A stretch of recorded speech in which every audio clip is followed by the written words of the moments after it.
उत्तर प्रदेश से एक ऐसी खबर निकल करके सामने आई जिस खबर ने हिला करके रख दिया। यह तस्वीर आप देख रहे हैं, एक मकान है, पुराना सा एक मकान है, उसकी तस्वीर है। यहां पर रस्सी के सहारे कुछ कपड़े सूख रहे हैं। यहां पर बरामदे के अंदर कुछ चप्पलें जो है वो निकली हुई हैं। अंदर लोग बैठे हुए हैं, रो रहे हैं, चीखने की आवाजें आ रही हैं। यहां पर एक चारपाई पड़ी हुई है, चारपाई का पाया वो टूटे ना, इसलिए प्लास्टिक की कोल्ड ड्रिंक की बोतल को पिघला करके उसके ऊपर फंसाया हुआ है। यह तस्वीर है मोहित यादव की। वो मोहित यादव जो डबल इंजन की सरकार, मोदी और योगी की सरकार, उसके रहते हुए उसने खुदकुशी कर ली। मोहित यादव का कसूर सिर्फ इतना था कि दो मुसलमान नमाज पढ़ना चाह रहे थे और मोहित यादव ने कहा कि कुछ लोग पेशाब करने गए हैं, बस रुकी हुई है, तुम लोग भी अपनी नमाज पढ़ लो। उसने दो मुसलमानों को नमाज पढ़ने के लिए कह दिया और उसके बाद में उसकी वीडियो वायरल होती है। वीडियो वायरल होने के बाद मोहित यादव को नौकरी से हटा दिया जाता है और मोहित यादव के घर पर कोई नहीं। घर की कंडीशन आपके सामने है। घर पर कोई नहीं, पिताजी है, पिताजी को दिखाई नहीं देता। एक बच्चा है, पत्नी किस तरह से रो रही है, गला बैठा हुआ है। सुनाऊंगा मैं आपको पत्नी क्या कह रही है। एक बड़ी बहन भी है जिसकी शादी करनी है, वो भी घर पे है। घर पे कमाई का एक ही जरिया था मोहित, और मोहित की नौकरी भी चली गई, इसलिए मोहित डिप्रेशन में चल रहा था, परेशान था, उसकी पत्नी ने बताया है। और उसके बाद में 2 दिन पहले ही वो आया था। मोहित के परिवार वालों का फोन उठाना अधिकारियों ने बंद कर दिया था।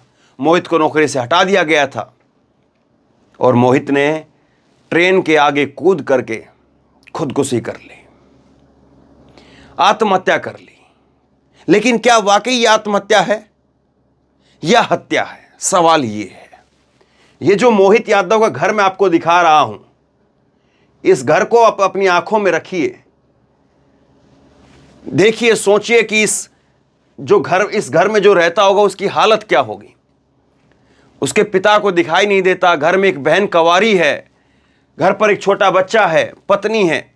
कैसे उतने लोगों का जो है घर में, परिवार में जो है उनका जीवन चलेगा। और इसी डिप्रेशन के अंदर एक हंसते खेलते नौजवान, एक मुस्कुराते हुए नौजवान, वो इस दबाव को झेल नहीं पाया, नौकरी जाने के दबाव को, और उसके बाद में जो सामाजिक दबाव होगा वो भी उसको झेल नहीं पाया और उसने खुदकुशी कर ली। इसकी पत्नी जो कह रही है उसको सुनिएगा। न्यूज़ 24 ने लिखा है कि यूपी रोडवेज के ड्राइवर मोहित यादव ने आत्महत्या की। उन्होंने बस में सवार 2 मुस्लिम यात्रियों के नमाज पढ़ने के लिए बस रुकवाई थी। नमाज पढ़ने के लिए बस रुकवाई थी। ऐसा करने के बाद ड्राइवर मोहित यादव को निलंबित कर दिया गया। नमाज के लिए बस रोकी थी और उसके बाद में कुछ वहां पर यात्रियों ने वीडियो बनाई, वो वीडियो ट्विटर के जरिए शेयर कर दी और उसके बाद में योगी आदित्यनाथ के अधिकारियों ने उसको हटा दिया नौकरी से। उसकी पत्नी क्या कह रही है वो तो मैं आपको सुनाऊंगा, लेकिन मोहित यादव को जब नौकरी से हटाया गया था तो उसने क्या कुछ कहा था नौकरी से हटाए जाने के बाद में, सुनिए जरा। सर, मेरा नाम मोहित यादव है। मोहित यादव की आप किस पद पर तैनात हो? हम बरेली डिपो में परिचालक पद पर तैनात, समझा परिचालक। क्या हुआ है आपका? हुआ यह था कि कल मेरी ड्यूटी लगी थी। 7 बजे एक गाड़ी मेरी जा रही थी बरेली से कौशाम्बी के लिए जर्रत। उस गाड़ी में मेरी ड्यूटी लगी हुई थी। गाड़ी नंबर यूपी 32NN0323, उस पर मेरी ड्यूटी थी बरेली से कौशाम्बी की। उसमें मेरी गाड़ी में सवारी कम हो, 6:45 पर 2 मुस्लिम सवारी आई। मैंने कि भैया 2 मिनट के लिए मुझे नमाज पढ़ा देना कहीं पर भी। तब मैंने कहा ठीक है भाई साहब, सवारी कम है, कहीं ना कहीं रोक के हम नमाज आपको पढ़ा देंगे 8:30 बजे के बीच में कहीं ना कहीं। तो इसी कारणवश मेरी गाड़ी का संचालन हुआ 7 बजे। गाड़ी चलते चलते 8:25 हो गए। 3 सवारी आई पेशाब करने के लिए कि भैया मुझे पेशाब करा दो। तो हमने गाड़ी रुकवा दी। तो उसी जो सवारी नमाज के लिए हमसे जो बोली थी उनसे हमने की भैया आप भी मान लो 2 मिनट समय आया, 2 मिनट पेशाब भी कर लेंगे तो आपकी नमाज भी हो जाएगी। तो 2 सवारी उनको भी हमने बुला कर नमाज पढ़वा दी। कहाँ पे रुकी? ये मेलक और रामपुर के बीच में। तो उन लोगों ने अपनी चादर बिछा के नमाज पढ़ने लगे। सवारी पेशाब करके आई, इतनी देर में वो भी नमाज पढ़ के आ गए। ज्यादा देर की नहीं, 2 मिनट रुकी होगी, 2 मिनट में ही उन्होंने नमाज पढ़ ली। नमाज पढ़ के आ गए। इसी समय किसी सवारी ने मेरी गाड़ी से वीडियो बना ली। ये सरकारी गाड़ी है, आप रोक के नमाज पढ़ा रहे, पेशाब के लिए नहीं उनने वीडियो बनाई, नमाज वालों के लिए उनने वीडियो बना ली कि नमाज क्यों पढ़ा रहे, ये है वो। उन्होंने हमसे बहुत कुछ कहा पर मैंने कुछ नहीं कहा। लेकिन चलो भैया अगर सरकारी गाड़ी है तो मैंने की गलती हो गई मुझसे, मैं गलती मान रहे हैं। नमाज की अगर मान लो अगर नमाज पढ़ रहे हैं तो मैं उन्हें उठा भी नहीं सकते। तो यही बात हुई मेरी गाड़ी में। और कोई इस चक्कर में हमारे ARM साहब ने हम परिचालक मोहित यादव की संविदा खत्म कर दी। हमारे KP सिंह चालक है उनकी सस्पेंड कर दिया है। कितना सही मानते हैं इस चीज को? भैया इसमें मेरी कोई गलती नहीं है। आखिर में अगर सवारी पेशाब करने के लिए गई, 2 मिनट में उन्होंने सवारी में पेशाब की, उन्होंने नमाज की है, तो इसमें मेरी क्या गलती है? मुझे अगर इसका रूल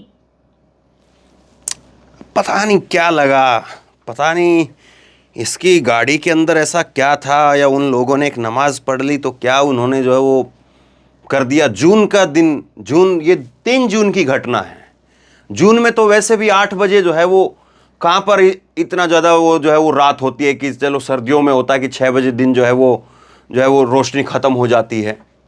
लेकिन जून में 3 जून के महीने में तो वैसे ही जो है वो 8 बजे तक जो है वो रोशनी, तकरीबन 7-8 बजे तक रोशनी रहती है।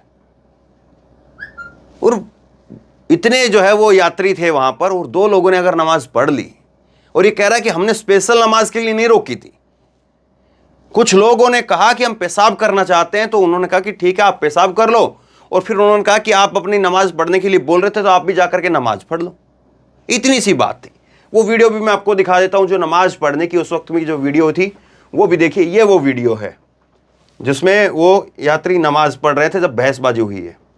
सरकारी गाड़ी है, कोई प्राइवेट गाड़ी नहीं है। वो बात में आपकी बात मार रहे हैं। ये कोई प्राइवेट गाड़ी नहीं है, ये सही नहीं है। उनने चलो हम वो बात आपकी मारा, उनने पहले हमें बरेली में कह दिया था कि ये भैया आपने माना क्यों? आपने माना क्यों ये बात? ने बरेली में उन्होंने कहा कि 2 मिनट के लिए रोक ये दें। 2 सवारी के लिए आप ये मान लोगे? बस रोको, ये मान लोगे? कोई ज्यादा समय नहीं, ये कोई ज्यादा समय की बात ही नहीं है ये। यार भाई उनकी नमाज पढ़ रहे हैं, नमाज में यार क्या दिक्कत है यार आपको? यार हम भी यार हिंदू आदमी ऐसी, हिंदू मुस्लिम वाली कोई बात थोड़ी यार। ये हिंदू मुस्लिम वाली बात नहीं है। यहाँ कोई हिंदू मुस्लिम वाली बात। एक बात बताओ मुझे। नहीं, सारी बात छोड़ो। यहाँ पे कुछ हादसा हो जाता है तो कौन जिम्मेवार है? सबसे बड़ी बात ये बताओ, यहाँ हादसा हो जाता है तो कौन जिम्मेवार है? ये वो वीडियो है, रात को जो है वो अंधेरा है, तो ये वो तब की वीडियो है। अब ये इसकी जो पत्नी है, मोहित की जो पत्नी है, ये इनको सुनिए। रो करके, जाहिर सी बात है किसी के घर में भी अगर ऐसा कुछ होगा, हादसा होगा, तो परिवार के लोग और आपकी खास करके पत्नी जो है वो दुख तो होता है। माँ को, पत्नी को, बहन को, हर किसी को दुख होता है और हर कोई जो है वो गमगीन रहता है। अब मोहित यादव की जो पत्नी है वो सुनिए क्या कह रही हैं। रो रही हैं, बिलख रही हैं और बता रही कि उनके पति डिप्रेशन में।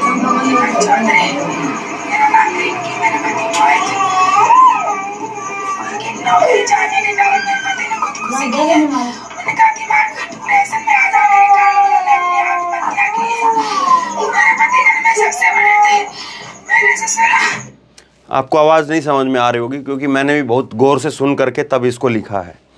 ये कह रही हैं, अपना नाम बता रही हैं पहले, उसके बाद में वो कह रही हैं कि मेरे पति ने उनकी नौकरी चले जाने के बाद वो डिप्रेशन में थे और इसी में जो है दुख के कारण उन्होंने खुदकुशी कर ली। वो घर में सबसे बड़े थे, ससुर को दिखाई नहीं देता है। और दीपक चौधरी का ये नाम ले रही हैं, कोई अधिकारी रहा होगा दीपक चौधरी, और उन्होंने अन्याय किया। मेरा एक बच्चा है, अब ज़िंदगी कैसे चलेगी। 2 दिन पहले ही वो बरेली आए थे और कह रहे थे कि मेरे से कोई बात नहीं कर रहा है, कोई मेरा फ़ोन नहीं उठा रहा है। अपने पति को ये बेकसूर बता रही हैं और कह रही हैं कि घर में कुछ भी खाने को नहीं है और अब अपनी ज़िंदगी को कैसे जो है वो गुजर बसर करेंगी, ये सवाल जो है पूछ रही है। ये सवाल का जवाब क्या योगी आदित्यनाथ के पास, क्या नरेंद्र मोदी के पास है? क्या ये इतनी बड़ी घटना थी जिसकी सजा इतनी बड़ी हो सकती है? एक व्यक्ति ने, एक ड्राइवर ने बस रोक ली, और बस रोक ली तो फिर उसके बाद में उसको जो है उसकी नौकरी से निकाल दिया जाए, इतनी बड़ी घटना है क्या ये? वैसे भी लोग रुकवा ही लेते हैं, बगैर स्टैंड के लोग रुकवा लेते हैं। और गांव देहात में जो है वो कंडक्टर बस जो होते हैं या ड्राइवर होता है वो जो है वो रैम भी कर लेते हैं कि ठीक है आपका बस स्टैंड जो है वो आगे है, आपका घर यहीं पे रोड के ऊपर है, तो वो ये वहीं पर रोक देते हैं। तो कौन सी ऐसी आफत टूट पड़ी? सोचिए जरा इस बात को।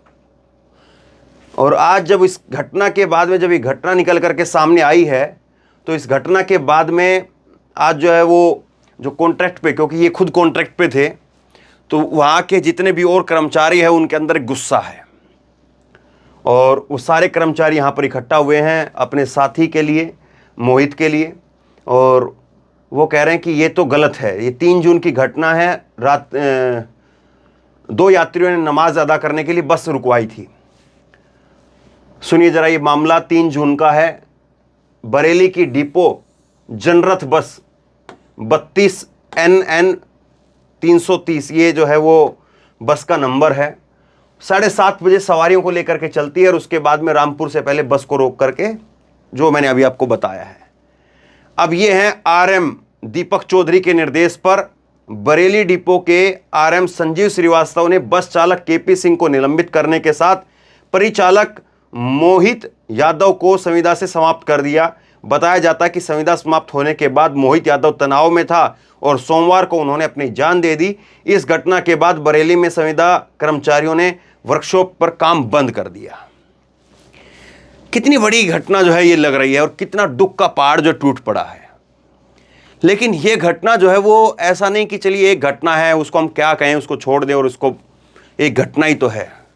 ये घटना 2-3 तरीके से देखी जा सकती है। अब इस पर जो है कुछ ट्वीट आ रहे हैं, वो मैं आपको दिखाता हूं एक बार। उत्तर प्रदेश कांग्रेस की तरफ से कहा गया है कि 2 महीने पहले एक रोडवेज कंडक्टर ने बस रुकवा करके 2 यात्रियों को नमाज पढ़ने दिया था। जब इस मामले की वीडियो वायरल हुई तो कंडक्टर मोहित यादव को सस्पेंड कर दिया गया। आज इस कंडक्टर ने ट्रेन के आगे कूद करके अपनी जान दे दी। देश प्रदेश में राजा, राज्य और साम्राज्य में नफरत कुछ यूं घोल रहे हैं कि किसी को ईश्वर की उपासना की छूट देने के बदले प्रजा की रोटी छीनी जा रही है, जिससे तंग आकर के उसने मौत चुननी पड़ रही है। ऐसी नफरती निजाम को अब अपदस्थ करना अब प्रजा का एकमात्र लक्ष्य हो जाना चाहिए। सूर्य प्रताप लिख रहे हैं कि उनकी जो है वो नौकरी चली गई थी और उसके वजह से 2 मिनट की उन्होंने नमाज पढ़ी थी, इसलिए वो हो गया। अब मोहित की कहानी खत्म हो गई है, गरीब परिवार तबाह हो गया है। मोहित की बातों से लगता है कि वो एक नेक इंसान था। मामला नमाज का मामला है। आपको लगता है कि इंसाफ मिलेगा? ये नफरत की आग कहाँ जाकर के रुकेगी और कब रुकेगी? अब इस चीज़ में जो है वो मैं 2-3 चीज़ें देखता हूँ। पहली बात तो ये है कि क्या योगी आदित्यनाथ, क्या नरेंद्र मोदी जी, वो जो इतनी बड़ी बड़ी बातें करते हैं, सत्ता में हैं, सरकार में हैं, क्या इस घटना को जो है वो कोई दंड दे करके नहीं छोड़ा जा सकता था? उसको जो है वो कुछ और प्रकार से, जैसे कि अभी उसकी जो है वो बस कंडक्टर के तौर पर नौकरी थी तो उसको वर्कशॉप में डाल देते, कहीं और डाल देते, तो बहुत सारी चीज़ें की जा सकती थी। लेकिन आज योगी आदित्यनाथ की सरकार या चाहे नरेंद्र मोदी की सरकार, क्या ये इनसे ये नहीं पूछा जाना चाहिए कि इतनी मामूली सी घटना की इतनी बड़ी सजा हो सकती है? और उसके बाद में घर का चिराग चला गया। क्या आपको इस बात का कोई इल्म भी है? क्या आपको कोई दुख भी है इस बात का? और दूसरी, केवल मैं इस घटना के लिए ऐसा नहीं है कि मैं ये कहूँ कि मोदी और योगी ही जिम्मेदार हैं। मैं ये कहता हूँ कि बाकी विपक्ष के नेता भी इस घटना के लिए जिम्मेदार हैं। चाहे उसमें अखिलेश यादव हों, चाहे उसमें कांग्रेस के नेता हों, चाहे उसमें BSP के नेता हों। क्यों नहीं आप जो है वो लोगों को उनका साथ देने के लिए उसके साथ में खड़े होते हैं?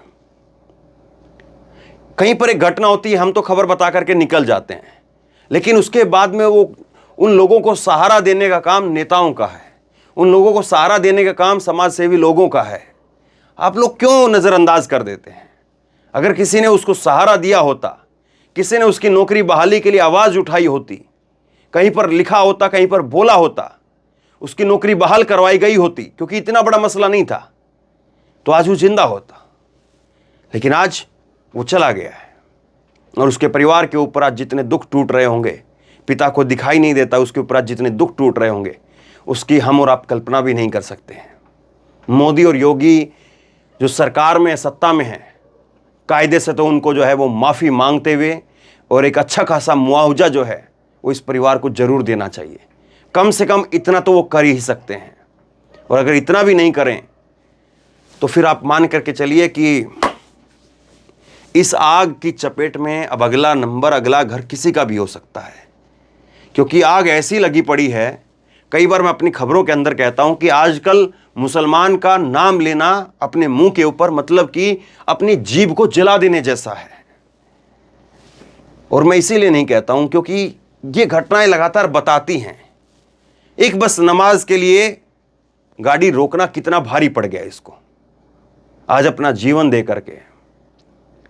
आज मोहित हमारे बीच में होना चाहिए था, लेकिन नहीं है। उसकी वजह कौन है, उस बात पर जरूर विचार कीजिए।